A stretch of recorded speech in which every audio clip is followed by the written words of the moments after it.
Hello বন্ধুরা, আমার নাম প্রসেনজিৎ আর আপনারা দেখছেন টেক হেল্প বাংলা। বন্ধুরা, আজকে আমরা এই সার্কিটটা বানানো শিখব। এটা একটা লেসার সিকিউরিটি অ্যালার্ম সার্কিট। তাহলে চলুন শুরু করি আর এই সার্কিটটা বানানো শিখে নিই।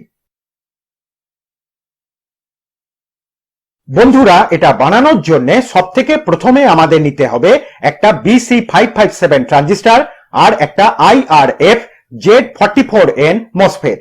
তারপরে এই ট্রানজিস্টরটার কালেক্টর পয়েন্টটাকে আমরা এই মসফেটটার গেট পয়েন্টটার সঙ্গে এমন ভাবে সোল্ডার করে দেব। এবার আমাদের নিতে হবে একটা 47K রেজিস্টার। তারপরে এই রেজিস্টারটাকে আমরা এই মসফেটটার সোর্স পয়েন্টটার সঙ্গে আর এই ট্রানজিস্টরটার বেস পয়েন্টটার সঙ্গে এমন ভাবে সোল্ডার করে দেব। এবার আমাদের নিতে হবে একটা মাইক্রো সুইচ আর একটা 220 ওহম রেজিস্টার। তারপরে এই রেজিস্টারটাকে আমরা এই মসফেটটার গেট পয়েন্টটার সঙ্গে আর সুইচটার এই পয়েন্টটার সঙ্গে এমন ভাবে সোল্ডার করে দেব। তারপরে সুইচটার এই পয়েন্টটাকে আমরা মসফেটটার সোর্স পয়েন্টটার সঙ্গে এমন ভাবে সোল্ডার করে দেব। এবার আমাদের নিতে হবে একটা LDR।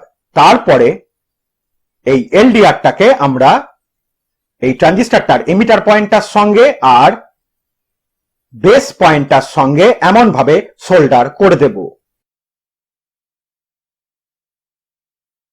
এবার আমাদের নিতে হবে একটা বাজার। তারপরে এই বাজারটার পজিটিভ পয়েন্টটাকে আমরা এই ট্রানজিস্টরটার এমিটার পয়েন্টটার সঙ্গে আর এই বাজারটার নেগেটিভ পয়েন্টটাকে আমরা এই মসফেটটার ড্রেন পয়েন্টটার সঙ্গে এমন ভাবে সোল্ডার করে দেব।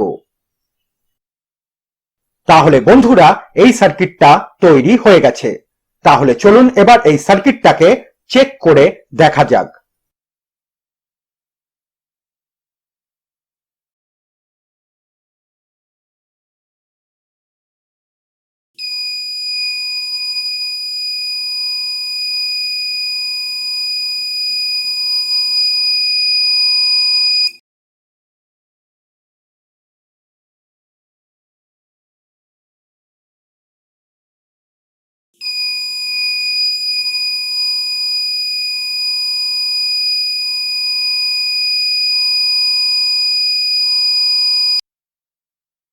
তাহলে বন্ধুরা, এইভাবে আপনারা খুব সহজে একটা লেসার সিকিউরিটি অ্যালার্ম সার্কিট নিজের ঘরেই বানাতে পারেন। তাহলে আজ এই পর্যন্তই। আপনাদের সঙ্গে আবার কথা হবে পরের টিউটোরিয়ালে। ততক্ষণের জন্য বিদায় বন্ধুরা, এবং আপনাদেরকে অসংখ্য ধন্যবাদ ভিডিওটা দেখার জন্য।